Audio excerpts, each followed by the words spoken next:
오늘 주시는 생명의 말씀은 창세기에서 오늘도 보겠습니다. 39장입니다. 창세기 39장 20절부터 40장 3절까지 연결해서 읽겠습니다. 같이 한번 읽을까요? 한 목소리로. 이에 요셉의 주인이 그를 잡아 옥에 가두니 그 옥은 왕의 죄수를 가두는 곳이었더라. 요셉이 옥에 갇혔으나 여호와께서 요셉과 함께 하시고 그에게 인자를 더하사 감수장에게 은혜를 받게 하시니 감수장이 옥중 죄수를 다 요셉의 손에 맡기므로 그 재반 사물을 요셉이 처리하고 간수장은 그의 손에 맡긴 것을 무엇이든지 살펴보지 아니하였으니 이는 여호와께서 요셉과 함께 하신다. 여호와께서 그를 범사에 형통하게 하셨더라. 그 후에 애굽 왕의 술 맡은 자와 떡 굽는 자가 그들의 주인 애굽 왕에게 범죄한지라. 바로가 그 두 관원장 곧 술 맡은 관원장과 떡 굽는 관원장에게 놓아여 그들을 신이 대장의 집안에 있는 옥에 가두니 곧 요셉이 갇힌 것이라. 아멘.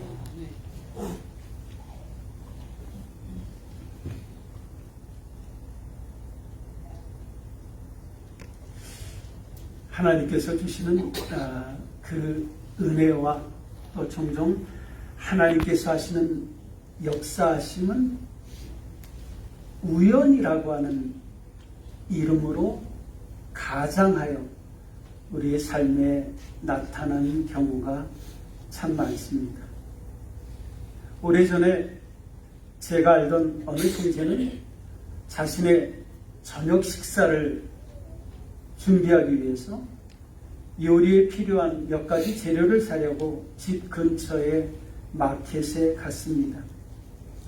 하지만 이 형제는 여러 제품들 중에서 자신이 하려고 하는 그 요리에 필요한 물건이 정확히 어떤 것인지 확신이 없었습니다. 때마침 우연히 자신의 바로 옆에서 장을 보고 있던 어느 여성이 눈에 들어왔습니다.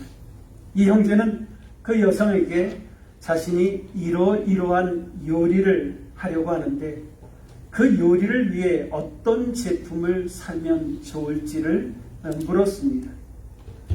그 질문을 받은 여성은 마치 자신의 일이라도 되는 것처럼 아주 친절하고 자세하게 설명을 해 주었습니다. 이 일이 계기가 되어서 둘은 만남을 갖기 시작하였습니다. 만남을 통해서 서로가 예수님을 믿는 사람이라는 것도 알게 되었습니다. 머지않아서 이 둘은 결혼을 했고 자녀들도 낳았습니다. 그리고 제가 마지막 보았을 때 그들은 출석하던 그 교회를 통해서 정말 열심히 하나님을 잘 섬기는 모습을 마지막으로 보게 되었습니다. 일반적으로 사람들은 이런 이 두 사람의 만남을 우연이라고 말할 것입니다. 하지만 우리가 아는 것처럼 믿는 성도들에게는 우연이란 존재하지 않습니다. 단지 우리들에게 우연인 것처럼 그렇게 보일 뿐입니다. 이와 관련해서 예수님께서는 다음과 같은 말씀을 하셨습니다. 마태복음 10장 같이 읽습니다. 참새 두 마리가 한 아사리온에 팔리지 않느냐. 그러나 너희 아버지께서 허락하지 아니하시면 그 하나도 땅에 떨어지지 아니하리라. 너희에게는 머리털까지 다 세신 바 되었느니라. 예수님의 이 말씀은 이 세상의 모든 일들은 그것이 참새나 우리의 머리털처럼 아무리 하찮게 보이는 것이라고 할지라도 모두 하나님의 주권 속에서 발생한다라고 하는 의미를 담고 있습니다. 한마디로 이 세상에는 하나님과 관계없는 우연이란 존재하지 않는다라고 하는 것입니다. 사람들이 그럼에도 불구하고 우연이라고 부르는 이유는 그 안에 담긴 하나님의 은혜와 일하심을 보지 못하고 있기 때문에 그렇습니다. 우리는 하나님의 일하심은 종종 우리가 생각할 때 우연처럼 우연을 가장하고 우리의 삶에 나타난다라고 하는 사실을 이해할 필요가 있습니다. 오늘 읽은 이 본문에 등장하는 요셉의 생애는 이 진리를 너무나 잘 드러내고 있습니다. 요셉의 생애에는 우연처럼 보이는 일들이 정말 많이 발생했습니다. 하지만 시간이 지나 하나님의 일하심이 표면적으로 드러나기 시작했을 때 그것은 우연을 가장했던 하나님의 일하심이었다라는 것을 알 수가 있습니다. 겉보기에는 우연처럼 보였지만은 그 안에는 요셉을 높여서 애굽의 총리로 삼으시고 총리가 된 요셉을 통해서 그의 형제들을 구원하려고 하는 하나님의 놀라운 계획하심이 담겨져 있었다라고 하는 것입니다. 이것은 모든 일이 다 성취된 뒤에 그의 형제들에게 고백했던 요셉의 고백을 통해서도 확인할 수가 있습니다. 창세기 45장 같이 있습니다. 하나님이 큰 구원으로 당신들의 생명을 보존하고 당신들의 후손을 세상에 두시려고 나를 당신들보다 먼저 보내셨나니 그런즉 나를 이리로 보내니는 당신들이 아니요 하나님이시라. 결국 요셉의 이 고백은 요셉의 지금 현재 상황은 우연히 된 것이 아니라 그와 그의 형제들을 구원하시고 축복하시기 위한 하나님의 일하심의 결과였다라고 하는 고백입니다. 오늘 이 아침에는 이 본문에 등장하는 요셉의 생애를 통해서 겉으로는 우연처럼 보이지만은 그 속에 감추어져 있었던 하나님의 일하심에 대해서 잠시 여러분들과 나누려고 합니다. 겉보기에는 우연처럼 보이지만 사실은 우연이 아니었고 하나님의 일하심이었다라고 하는 것 세 가지를 여러분들과 같이 나누려고 합니다. 첫 번째는 요셉이 놓였던 장소입니다. 요셉은 형제들의 시기로 말미암아 애굽의 노예로 팔려가게 되었습니다. 설상가상으로 애굽에서 노예로 살던 요셉은 주인의 아내를 범하려고 했다고 억울하게 누명을 쓰고 감옥에 갇히게 되었습니다. 20절을 같이 읽겠습니다. 이에 요셉의 주인이 그를 잡아 옥에 가두니 그 옥은 왕의 죄수를 가두는 곳이었더라. 요셉이 옥에 갇혔더라. 세상 사람들의 관점에서 보면 요셉은 정말 재수가 억수로 없는 그런 사람이었습니다. 형제들의 시기로 말미암아 타국에서 노예가 된 것도 그렇고 또 노예의 신분으로 감옥에 갇히게 된 것도 그렇습니다. 그런데 요셉이 재수만 없었던 것이 아니라 소망도 없게 되었습니다. 감옥은 상식적으로 하나님께서 자신을 축복할 만한 장소가 아니었기 때문에 그렇습니다. 여러분, 감옥에 갇힌 사람이 축복을 받아야 얼마나 받을 수가 있겠습니까? 하지만 정말 흥미로운 사실은 우리 사람들의 생각과는 다르게 이 감옥에서 요셉의 생애는 극적으로 터닝 포인트를 맞이하게 되었습니다. 노예의 신분 그리고 죄수의 신분에서 애굽의 총리가 되는 결정적인 출발점이 바로 이 감옥 안에서 시작되었기 때문에 그렇습니다. 일반적으로 감옥은 어떤 의미 있는 하나님의 축복을 기대할 만한 장소가 아닙니다. 하지만 바로 그 감옥 속에서 하나님은 역사하셨습니다. 감옥이기 때문에 요셉이 할 수 있는 일들은 거의 없었습니다. 하지만 오히려 감옥이기 때문에 하나님은 당신의 지혜를, 당신의 섭리를, 그리고 당신의 능력을 마음껏 드러내실 수가 있었습니다. 감옥은 겉보기에는 소망이 없는 장소처럼 보였지만 그 안에 요셉을 향한 하나님의 은혜와 축복이 숨어 있었던 것입니다. 성경을 보면 의외로 많은 사람들이 자신의 기대나 상식에는 부합하지 않는 그런 장소에서 부름을 받거나 인생의 새로운 전환점을 맞이한 것을 우리가 알게 됩니다. 모세를 보시기 바랍니다. 모세를 이스라엘의 지도자로 쓰시기 위한 가시적인 하나님의 부르심은 그가 미디안 광야에 있을 때 시작되었습니다. 아무도 찾지 않는 그 황량한 광야에서 하나님의 부르심이 있었다라고 하는 것입니다. 그런가 하면 다윗을 또 보시기 바랍니다. 다윗을 이스라엘 왕으로 세우기 위한 구체적인 하나님의 부름도 그가 들에 있을 때 시작되었습니다. 들에서 아무도 주목하지 않을 때, 양들을 돌보고 있을 때, 그때 하나님께서 다윗을 왕으로 부르셨습니다. 선지자 아모스를 생각해도 마찬가지입니다. 그는 시골에서 가축을 돌보며 뽕나무를 재배하다가 하나님의 부르심을 받았습니다. 그런가 하면 예수님의 제자 중에서 베드로, 안드레, 요한, 야고보 가장 중심되는 이 제자들 모두 갈릴리 해변에서 인생의 전환점을 맞이하게 되었습니다.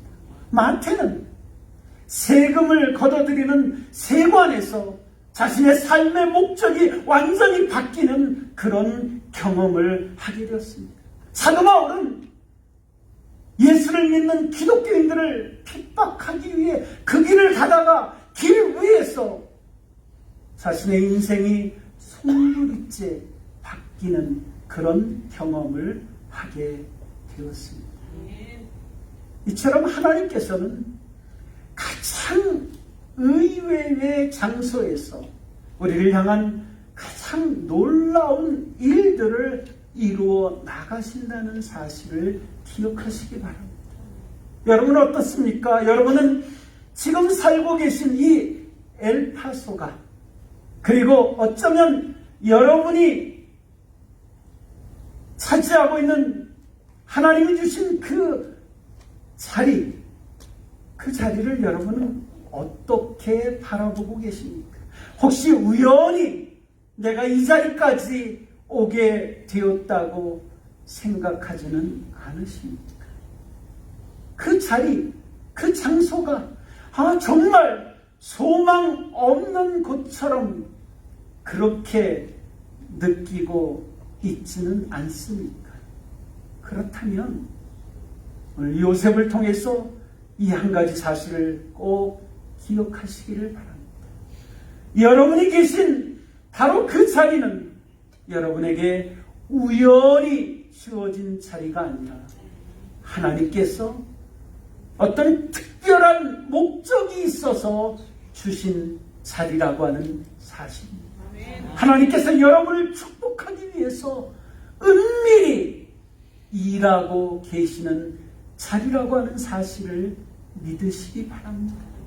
자신의 눈에 비록 소망이 없어 보이는 그런 곳이라고 할지라도 하나님은 바로 그곳에서 여러분들을 위한 인생의 전환점을 만들고 계시다는 사실을 기억하시기 바랍니다.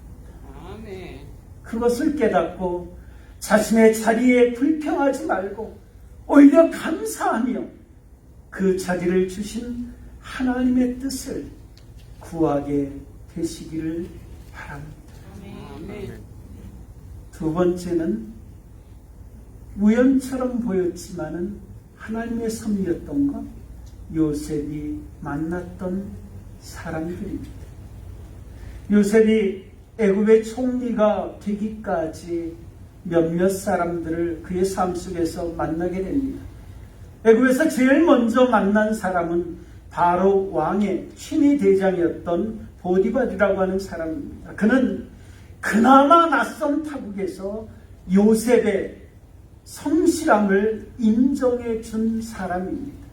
또한 요셉의 그 신앙심을 인정해 주었던 사람입니다. 여러분, 아무리 노예와 같은 그런 비천한 자리에 놓인다라고 할지라도 믿음으로 성실하게 살아가는 사람은 결국은 인정을 받습니다. 하지만 요셉을 향한 그의 신임은 그리 오래가지를 않았습니다. 왜요? 그의 아내가 요셉을 모함했기 때문에 그렇습니다. 애굽에서 요셉은 자신을 인정해주고 알아주던 보디발과 같은 그런 사람만 만난 것이 아니었습니다. 요셉이 만났던 사람들 중에는 보디발의 아내처럼 집요하게 자신을 유혹해서 죄의 길로, 타락의 길로 이끌려고 그렇게 애쓰던 사람도 있었습니다. 그리고 결국 자신의 유혹을 끝까지 거부하는 요셉을 보호해서 감옥에 갇히게도 하였습니다. 하지만 흥미로운 사실은 이런 악한 여인과의 만남조차도 하나님은 요셉을 높이기 위한 수단으로 사용하셨다라고 하는 것입니다. 요셉이 만났던 사람들 중에서 그가 애굽의 총리가 되는 데 있어서 직접적인 영향을 미친 사람은 바로 왕의 신하였던 술 맡은 관원장과 떡 굽는 관원장이었습니다. 무슨 이유 때문인지 정확히는 알려지지 않았지만은 바로 왕의 이 두 신하들은 하필 요셉이 갇혀있던 그 감옥에 갇히게 되었습니다. 40장 1절부터 3절까지 보겠습니다. 그 후에 애굽 왕의 술 맡은 자와 떡 굽는 자가 그들의 주인 애굽 왕에게 범죄한지라 바로가 그 두 관원장 곧 술 맡은 관원장과 떡 굽는 관원장에게 노하여 그들을 친위대장의 집안에 있는 옥에 가두니 곧 요셉이 갇힌 곳이다. 요셉이 감옥에서 이들을 만나게 된 것은 정말 우연처럼 보였습니다. 왜냐하면 요셉은 이들을 만나려고 어떤 노력을 하였거나 또 이 두 신하들도 요셉을 만나기 위해서 어떤 계획을 하고 나서 만난 것이 아니기 때문에 그렇습니다.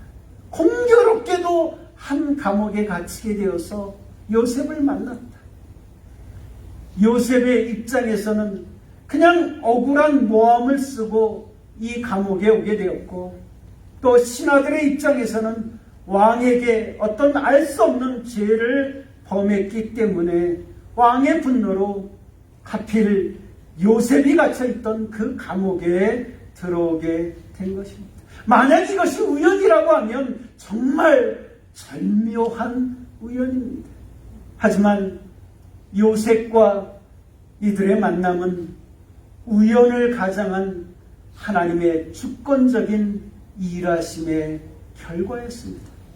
겉으로는 우연처럼 보이지만 결코 우연이 아니었습니다. 요셉은 그 신분이 노예이면서 죄수였습니다. 반면에 왕의 두 신하들은 비록 그들이 지금 현재는 감옥에 갇히게 되었지만은 애굽에서 가장 높은 관리들이었습니다.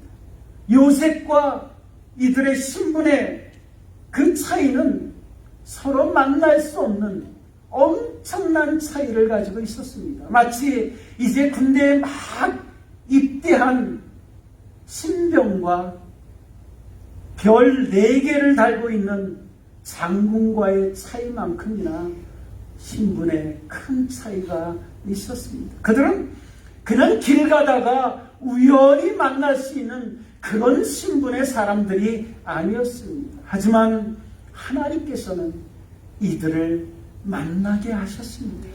이건 오직 하나님만이 하실 수 있는 일입니다. 여러분 생각에 불가능해 보이는 거 하나님은 가능한 줄 믿으시기 바랍니다. 성경에는 이와 비슷한 만남과 그 결과에 대한 기록이 있습니다. 그것은 룻과 보아스의 만남입니다. 이 둘은 곡식을 추수하는 들녘에서 만났습니다. 이 둘은 서로 민족이나 나이나 신분에 있어서 엄청난 차이를 지니고 있었습니다. 하지만 이들의 만남은 결코 우연이 아니었습니다. 하나님의 일하심의 결과였습니다. 이들을 통해서 결국은 다윗 왕이 이 세상에 왔고, 그리고 그 후손을 통해서 예수 그리스도께서 태어나셨기 때문에 그렇습니다. 우연한 만남은 없습니다. 우연처럼 보이지만은 그 안에는 나를 축복하시기 위한 하나님의 은혜가 담겨 있음을 믿으시기 바랍니다. 물론 우리들과 만나는 사람이 보디발처럼 나를 인정해 주는 사람만 있는 것은 아닙니다. 종종 보디발의 아내처럼 나를 죄에 빠뜨리려고 그렇게 시도하는 사람들도 있을 수 있습니다. 하지만 우리가 주님을 믿는 가운데 그 죄를 거부한다라고 하면 이런 사람과의 만남조차도 결국은 하나님은 나를 축복하시기 위한 도구로 사용하실 것이다 라고 하는 것입니다. 이 사실을 여러분 믿으시면서 비록 내 주위에 나를 힘들게 하는 사람이 있고 나에게 종종 어려움을 가져다 주는 사람이 있을지라도 함께 그를 비난하거나 욕하기보다는 오히려 하나님께서 그 일조차도 나를 축복하시기 위한 그 계기로, 도구로, 방법으로 쓰실 수 있다는 그 사실을 믿고 기도하며 하나님의 그 시간대를 기다리시기를 바랍니다. 마지막 세 번째는 겉으로 보기는 우연처럼 보이지만 하나님이 계획하신 것, 요셉이 높아진 그 때입니다. 감옥에서 바로 왕의 신하들을 만난 요셉은 어느 날 이들의 꿈을 해석해 주었습니다. 그리고 요셉의 해석대로 떡 굽는 관원장은 죽임을 당하였고 술 맡은 관원장은 즉시 복직일이었습니다. 요셉은 술 맡은 관원장에게 이제 곧 복직이 될 것입니다 라고 예고하면서 복직이 되면 자신을 좀 기억해 달라고 아주 간곡하게 부탁합니다. 40장 14절을 같이 읽습니다. 당신이 잘 되시거든 나를 생각하고 내게 은혜를 베풀어서 내 사정을 바로에게 아뢰어 이 집에서 나를 건져 주소서. 얼마나 간절했으면 요셉도 사람 붙들고 이런 부탁을 했을까요? 하지만 요셉의 이런 간절한 부탁에도 불구하고 술 맡은 관원장은 자신이 복직이 되자 요셉을 까맣게 잊어버립니다. 40장 21절 바로의 술 맡은 관원장은 전직을 회복하며 그가 잔을 바로의 손에 받들어 드렸고 떡 굽는 관원장은 매달렸으니 요셉이 그들에게 해석함과 같이 되었으나 술 맡은 관원장이 요셉을 기억하지 못하고 그를 잊었더라. 여러분, 어쩌면 이건 너무나 당연한 일입니다. 왜 그렇습니까? 애굽의 가장 높은 관리가 감옥 속에 갇혀있는 유대인 노예를 기억할 이유가 무엇이 있겠습니까? 여기서 우리는 이런 의문을 하나 갖게 됩니다.